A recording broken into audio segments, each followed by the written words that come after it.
Hey guys, what's going on? Blaine back for another Netflix review, and today I'm going to be talking about Double Dad, aka Payam Dobro.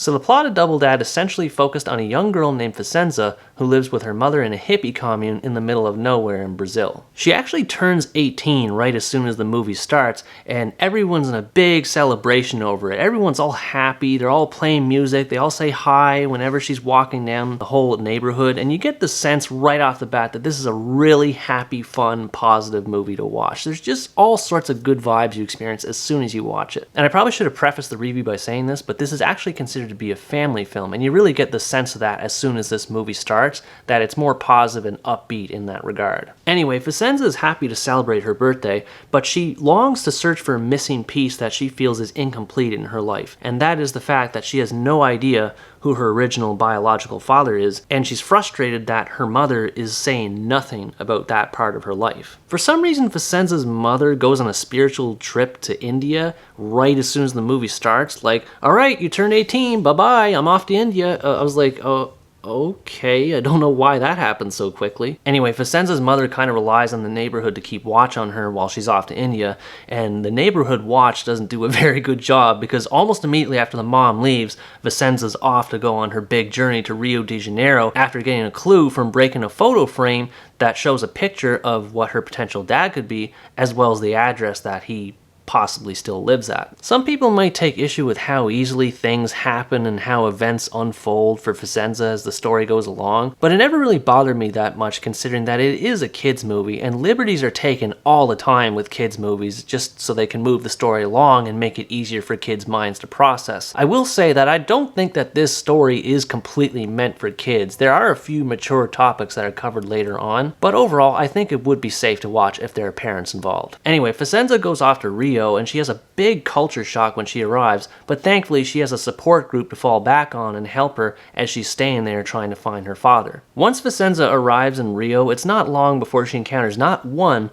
but two father figures, the first of which is Paco. Paco, to me, was a really interesting character. He's sort of a washed up, out of place painter who's way past his glory days. He hasn't made an original painting in 5 years, sleeping around, or at least it's implied that he's sleeping around. He's always seen with a different woman all the time, and obviously they don't want to go into too much detail considering that it is supposed to be a family movie. I found Paco's reaction to being a possible father to Vicenza was very believable. All sorts of emotions are racing in his head, like a mixture of confusion, anger, joy, sadness. There's all sorts of things that happen whenever they first meet, and you see that all unfold in just the span of a few minutes, and it was really great to see all those emotions taking place in that moment in time. I thought the actor did a brilliant job whenever she was first introduced to him in that aspect. Once Vicenza spends enough time with Paco and starts getting used to him, she actually finds out another possible father figure in her life who happens to be Giovanni, a businessman who lives and works in downtown Rio. I felt that the portrayal of the relationship between Vicenza and Giovanni wasn't quite as well cooked compared to the one with her and Paco, because he's introduced quite later into the film, about halfway to be more precise, and we don't really get to see them interact with each other as much. He still does have a family background, like it shows him interacting with his sons and the fact that he has an ex-wife,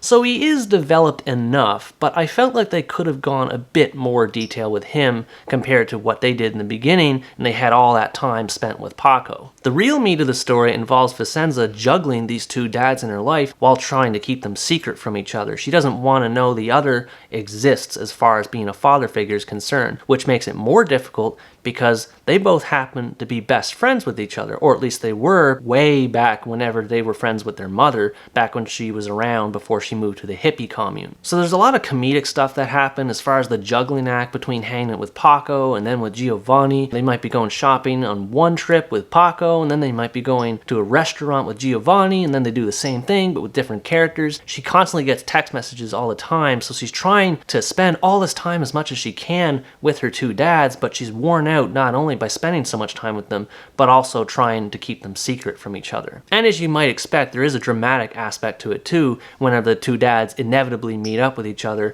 and they find out that they're involved with Vicenza as far as being a father figure is concerned. I won't spoil that aspect of the film, but I personally thought it was well done. I have to say that this was a really happy, upbeat movie. I know I already said that in the beginning, but it bears to be said again that this was an absolute joy to watch. There's a lot of bright, colorful scenery that's spread out throughout the film, lots of foliage and flowers and trees, and even in Rio, like there's signs everywhere that has lots of colors, all the buildings, and just like especially the parades, like you get the sense that this is a really alive and upbeat and vivacious movie. That's a really big word for me to say for this movie in particular, but it felt so lively and upbeat, and I just felt warm watching it, guys. I felt all warm and fuzzy watching this movie. Coming off of watching the last movie, Outside the Wire, I was just blown away at how many colors there were on the screen and how used I was to seeing so much dull, drab grayness in a lot of other movies that I've been watching recently. It's just nice to see a movie actually take advantage of its color palette. The soundtrack, I thought too, was awesome. There's a mixture of folk music and then there's some hip-hop spread around. There's a good mix of,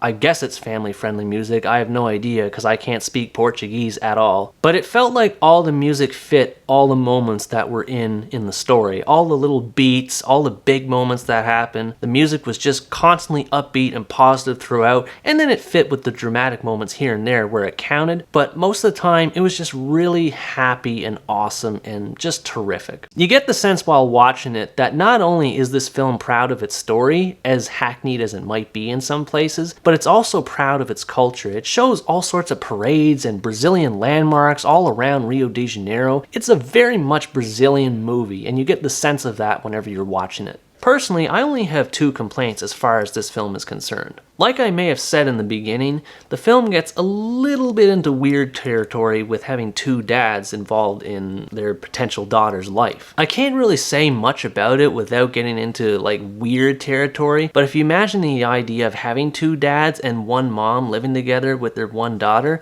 then you may get an idea of what I'm talking about. It is a kids movie, so it doesn't really dwell on that aspect of things, but watching it as an adult, you can't help but thinking to yourself, this is like a little weird, but I won't say anything more than that. It just felt kind of uneasy for me to watch in certain parts when there were two dads and one daughter hanging out together. I almost forgot to say my last complaint that I had about this film, which by the way is only a minor nitpick. Personally, I feel that the film resolves its offense way too easily. Whenever there's dramatic moments that happen, it's over with too quickly. The characters find a way to fix it and then it's over and done with. Nobody ever dwells on it or anything like that, which I guess is fine considering it's a positive movie and you don't really want to dwell on negativity too much, but it would have been nice to see some sort of formal resolution that happened that kind of like wrapped things up in a neat little bow. Oh yeah, another thing I forgot to mention is that there's a love interest story between Vicenza and this boy named Cadu. I thought that their interactions were fantastic. It just didn't feel like your typical teen romance that happens in a lot of like Disney movies, that sort of thing. Their interactions with each other felt very natural and complete by the end of the story, and their romance ultimately did end up feeling believable to me. So yeah, those are my opinions on Double Dad. A very happy movie, like I said. I don't think I ever felt bad once watching it, even when there was a dramatic moment happening. And it really appealed to my sense of wanderlust because it showed so many amazing things about Brazil and what makes it awesome, particularly the whole city of Rio in general. It's just basically a big love letter to the city of Rio. Like I said, there are elements of the story that are really cliched considering that it is a kids movie and things happen way too easily and resolve themselves too easily. But again, it's a kids movie. You can't really slack on it too much. If you're looking to introduce a foreign movie to your children, I highly recommend this movie. You cannot go wrong. The plot may be a bit silly as far as the whole aspect of having two dads is concerned, but you don't really think about it too much. It just kind of comes and goes and you get used to it as it goes along. Anyways guys, that's going to wrap up my review of Double Dad. Thanks for watching this video, I hope you enjoyed it, and as always, stay tuned for the next part, where next time I review the documentary series, Spycraft. Bye bye!